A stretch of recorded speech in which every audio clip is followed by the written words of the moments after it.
The human kingdom of Stormwind, located in the south of the Eastern Kingdoms, is known for its beautiful forests, lakeside retreats, and rolling yellow hills, and yet, nestled near these tranquil lands is another place, a zone of Azeroth far more terrifying and full of mystery.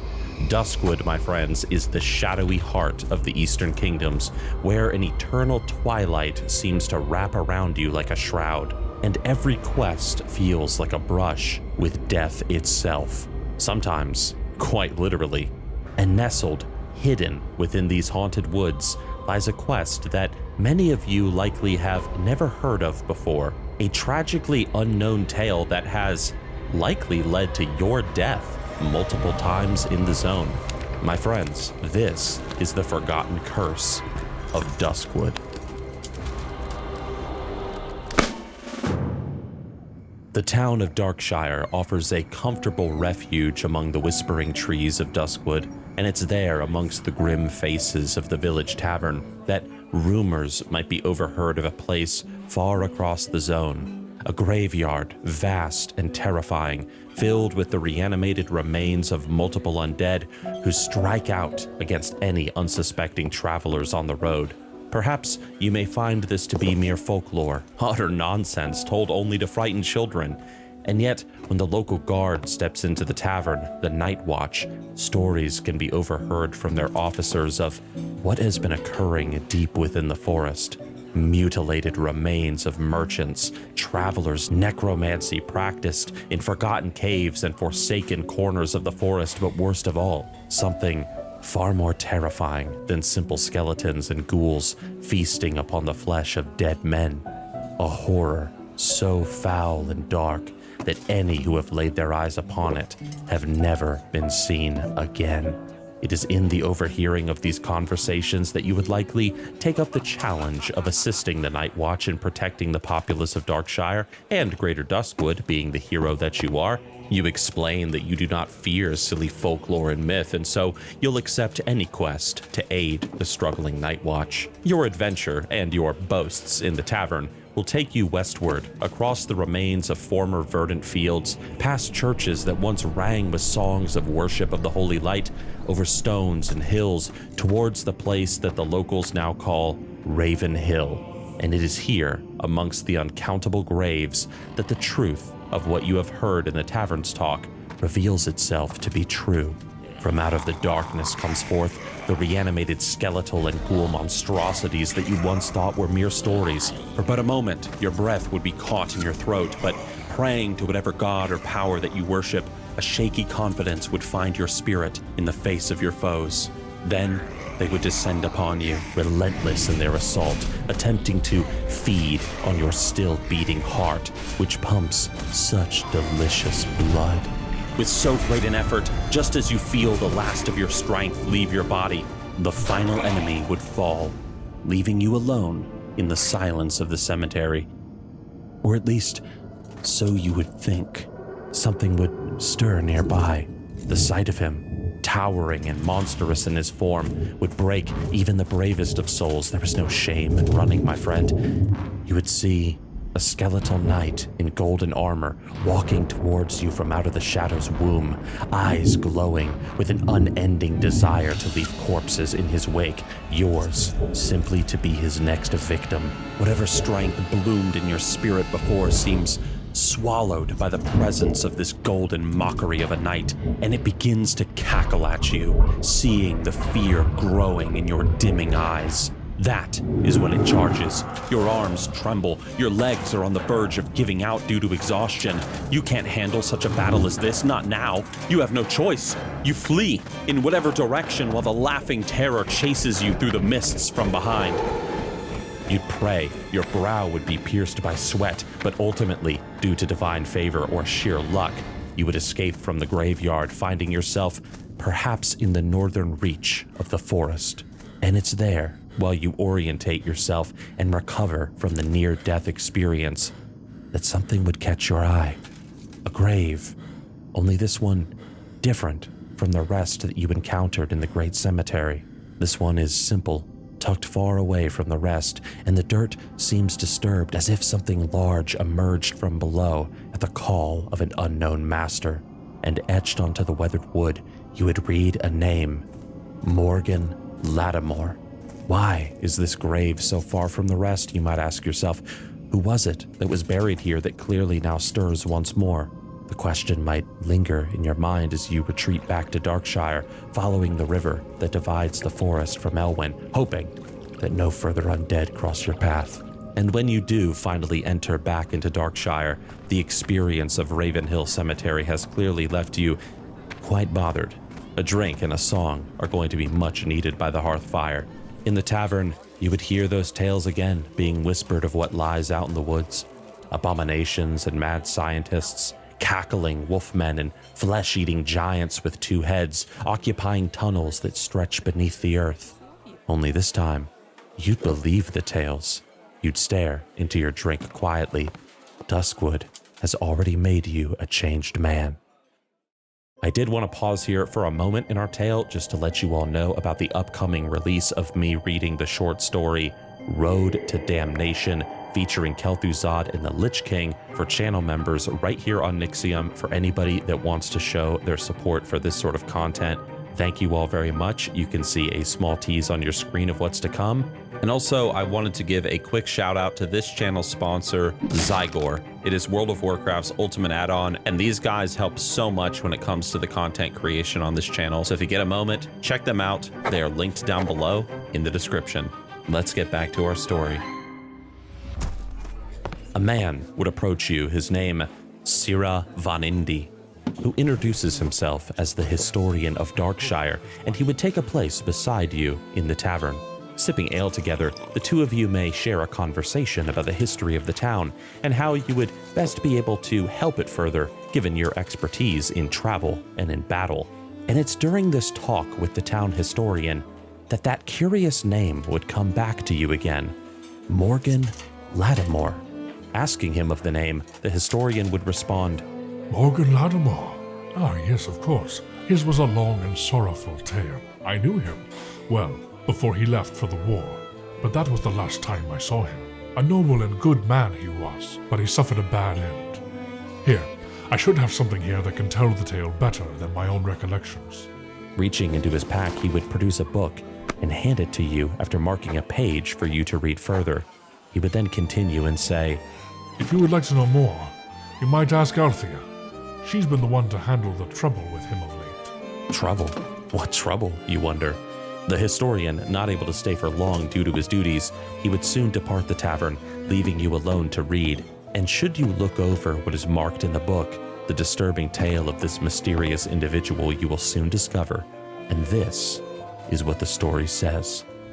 Mor'Ladim was a great and noble knight who fought in defense of the innocent, the poor, and the afflicted. For many years he worked diligently throughout the outlying areas of Azeroth, bringing relief to the suffering and swift justice to evildoers. He was married to a young girl named Liz in the summer of his 18th year. They were very much in love with each other and would eventually produce 3 children, a son and 2 daughters. Morgan was 32 when war broke out in Lordaeron. Morgan was called to the side of the legendary paladin Uther the Lightbringer to fight against the orcs and the undead. Leaving his wife and children in the safety of his home, Morgan left for war. The years passed and the war dragged on, and Morgan would witness many horrific events, including the disbanding of the Paladins of the Silver Hand, the death of Uther, and the spread of the plague. The only thing that kept him from the brink of madness was the knowledge that he would someday be reunited with his wife and children. Morgan would eventually return to his homeland, but find it nothing like how he remembered it. The once verdant forest was corrupted and teemed with the undead and other dark forces. Destroyed houses and farms could be found everywhere, and the cemetery near Raven's Hill now dominated much of the area. A shocked and bewildered Morgan eventually made his way to his home, only to find it in ruins. Not knowing what had befallen his homeland, he headed towards the village to find answers, and he hoped his wife and children.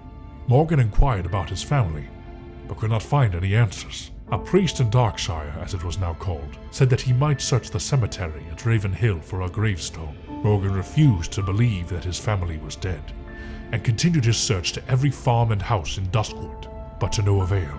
Morgan rode from Darkshire to nearby Lakeshire, thinking that perhaps his family had fled.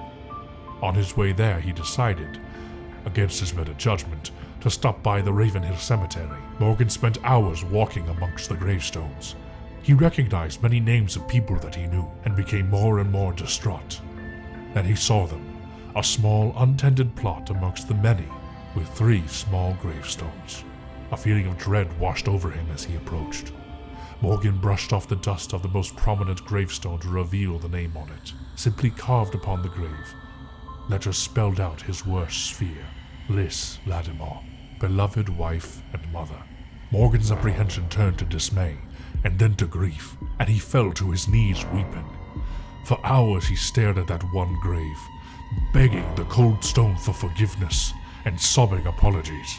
Then hours later, something inside him snapped, and he began to lash out. He brought his sword out of its scabbard and began to rain blows on the gravestones, screaming in rage. Blind in his fury, he lashed out and swung wildly, catching the notice of a trio of the cemetery's attendants. As they tried to restrain him, he turned his focus to them, hurling accusations of guilt upon the innocent attendants, then killed them all. Later, when the rage had passed, realization crept into Morgan's mind, and he saw his bloody sword driven into the chest of one of the attendants. Driven to the brink by his emotions, he removed his belt knife and plunged it into his heart. Morgan Lattimore's body and the 3 bodies of his victims were found the next day. He was quickly buried without ceremony in a hastily dug grave on the outskirts of the cemetery. Because Morgan committed murder against innocence, something that went completely against his beliefs and his nature, and because of the grief that he held in being unable to save his family, Morgan could not die a peaceful death and lived on as one of the restless dead. Only days later, his grave was disturbed, and his body could not be found. The being that was Morgan now wanders Duskwood, consumed by his grief over the loss of his wife and children, and his own self-hatred. Mor'Ladim, as he now calls himself, roams Duskwood with a mindless vengeance and hatred, and has been known to commit murder indiscriminately. Closing the book, the temptation to simply leave this terrible place might cross your mind, not once but twice or more, but having read that text, curiosity may take hold of your spirit, and that name the historian shared, Althea, would lead you to the commander of the Night Watch. Commander Althea Ebenlock would have little time to spare due to her duties to her command, but when you mention the name Morgan Lattimore, immediately her attention becomes yours. With a concerned tone but maintaining her composure, she would speak in confidence to you, sharing what she knows. You mean Mor'Ladim? I guess you haven't heard the story. Well, I'll give you the short version. A wandering undead calling itself Mor'Ladim has been wandering Duskwood. From what we've gathered, it appears to be the undead body of Morgan Lattimore, of whom you apparently know. He's been causing us all sorts of problems, attacking watchmen on patrol and killing people. You seem to be capable enough. Maybe you could lay him to rest. From what my scouts tell me, Mor'Ladim wanders throughout Duskwood following a strange and meandering path through the cemetery. We buried him out past the house on the hill. You know where that is. There isn't anything I can do to help you, but I wish you good luck. The cemetery, that accursed place. You swore to never return to that horrible corner of Duskwood again, and yet, drawn on by your sense of duty to your people, to the Alliance, you cannot help but accept the call to arms, vowing to the commander to slay this creature and safeguard the people from its bloodletting. Off you would go then, pack swung over your shoulder, this time more prepared for what is to come.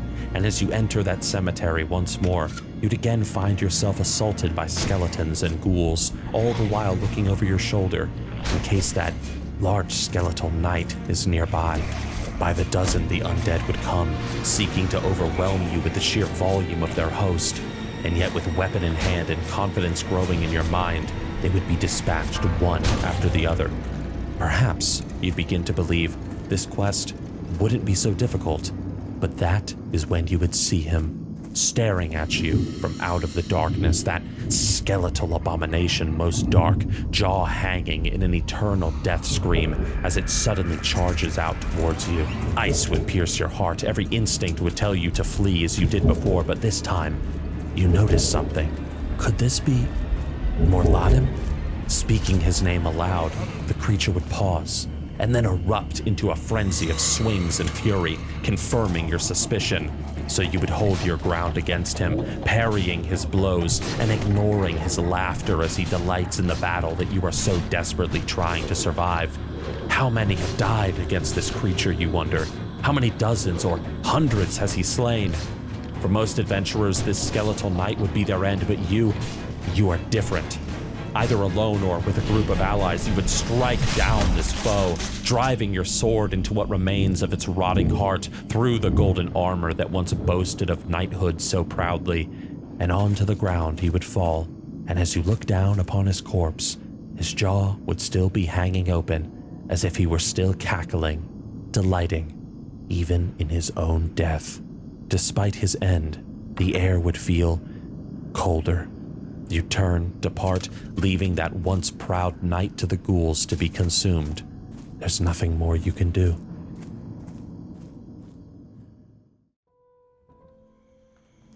Back in Darkshire, you'd be welcomed as a hero, having told your tale of defeating this threat in the forest. But the Watch Commander, despite her praise for you of having defeated Mor'Ladim, can't help but mention that there is more to the story than what you already know. I should have told you this earlier. How do I put this?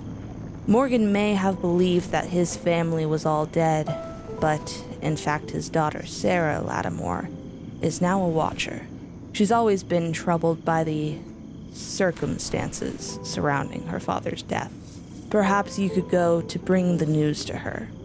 It wouldn't be hard to find her. In all actuality, she would likely find you, having heard of Mor'Ladim's death. And although at first she may present herself as some unknowing member of the cheering crowd, once you reveal that you know who she is, she immediately changes in her tone. Her demeanor shifts, her eyes become saddened, and the ghost of her father seems to suddenly overwhelm her, filling the young woman's heart with self-doubt and shame. I wish there was something I could have done for him. If only I had talked to him before he... Here, take this and lay it on his grave. Maybe, somehow, he'll know that I'm okay and that none of us hold him responsible for what happened. And thank you. As she speaks with tears in her eyes, Sarah removes the ring from her finger and places it into your hand. And then, giving to you a final nod of thanks, she vanishes into the corners of Darkshire to be alone with her grief, praying that this small action lays her father's spirit at last to rest. Her hopes, her dream, now lies with you. The road would seem less burdensome as you ride to Ravenhill Cemetery for the final time. The undead numbers have been diminished greatly due to your efforts, and even the shadows seem less suffocating even as you enter that all-too-familiar graveyard. But the ghost of Mor'Ladim now haunts you, perhaps not seen, but clearly felt. The image of that fallen knight laughing in horrific delight at the thought of feasting upon your flesh and blood. You cannot shake the thought of it. Even with the undead severely weakened by your efforts, you'd still watch your back as you make your way amongst the weathered headstones. Clearly there are still more undead hidden amongst the trees. Mor'Ladim's body is evidence of that. You would find him again, the silent corpse of your foe, still resting near the road where you felled him. Yet most of him would be missing, the body torn to shreds and the armor scattered about.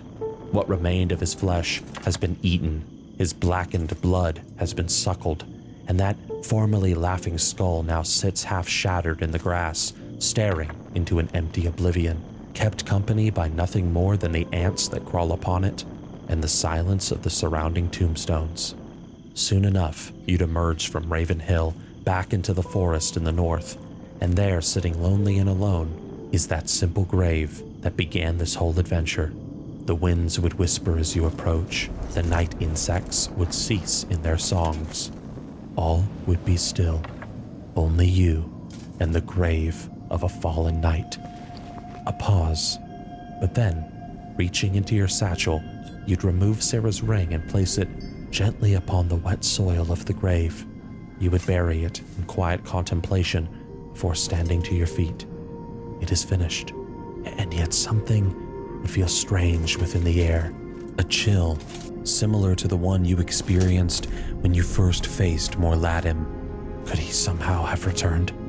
But whatever terror you might be suddenly overwhelmed by is suddenly calmed, for out of the mists come a figure, a ghostly man wearing the shining armor of a proud knight, and he speaks, his voice seemingly echoing within your mind.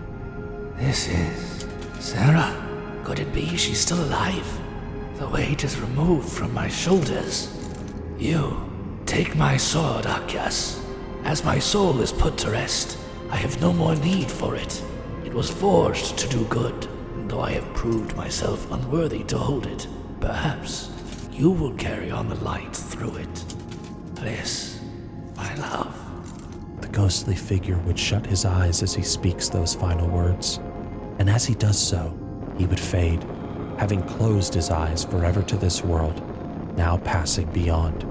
And as the chill of Mor'Ladim departs from the land of Duskwood, the mist seems to open, and the insects of the evening seem to crawl forth, no longer afraid to sing their nightly songs. The weathered grave still before you, you would reach down into the depths of the soil, pushing it aside while making sure not to disturb Sarah's ring.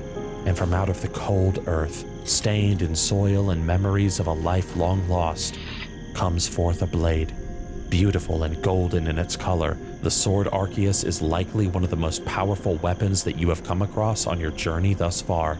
Sheathing it upon your back, you might say a final prayer, all before departing that weathered grave, having at last freed the lands of Duskwood from the curse of Mor'Ladim.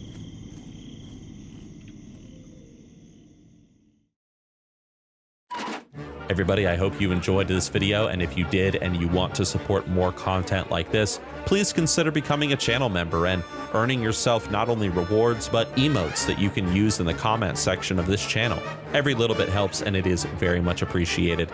Thank you all for watching, and if you're in the mood for another heart-tugging story, I would recommend the video on your screen right now, The Best Forgotten Quest from Classic WoW, but I do warn you, it is a little bit of a tearjerker. Thanks for watching, everybody. Be safe out there, and I will see you with my next video.